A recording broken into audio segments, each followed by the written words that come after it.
Episode 3 of Chief of War opens 1 year after the events of the previous episode. Kaʻiana is now in Alaska, far from the warm shores of Hawaii, trying to adapt to a vastly different environment. Surrounded by snow-covered mountains and freezing temperatures, he begins learning English with the help of the English settlers. Among those also learning the language is Ka'ahumanu, whose insatiable desire for knowledge continues to drive her. The episode sets the stage for a rising threat, King Kahekili, whose ambition to dominate all the islands is becoming more dangerous. On Oahu, the Maui chiefs are focused on fulfilling a prophecy, preparing for a war they believe is inevitable. The prince is summoned to join the war party, signaling the seriousness of the situation. Back in Alaska, Kaʻiana remains an outsider among the English, even after saving their captain. He finds solace in studying their weaponry and bonds with Tony, a fellow outsider who faces racism from other crew members, particularly Marley. Kaʻiana expresses a desire to return to Hawaii, knowing a war is brewing and understanding that weapons will be crucial in what's to come. Before returning home, Kaʻiana travels to Zamboanga in the Spanish East Indies. The bustling city is a cultural melting pot, overwhelming and unfamiliar to Kaʻiana. His distinct appearance draws attention, and his efforts to purchase firearms reveal his inexperience with the world of trade and deceit. Traditional Hawaiian values don't align well with the cutthroat environment of pirates and black market dealers, leading Kaʻiana into a dangerous situation. A woman breaks out.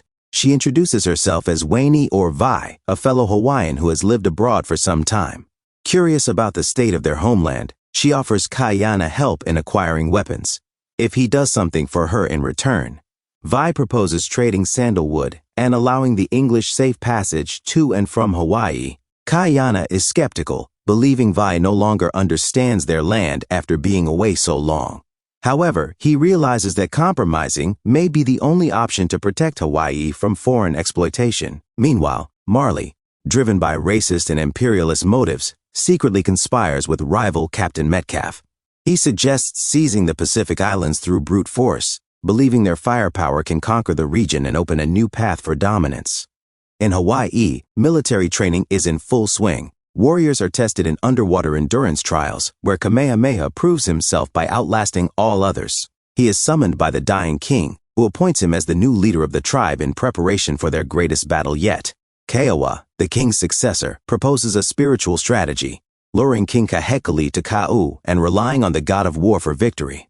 Kamehameha, more pragmatic, prefers increasing food reserves to prevent sickness and sustain his warriors, hinting at his leadership style rooted in foresight and planning.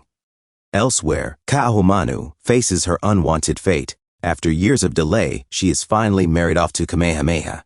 Her father believes the union may fulfill the prophecy and that her strong spirit could guide the future king.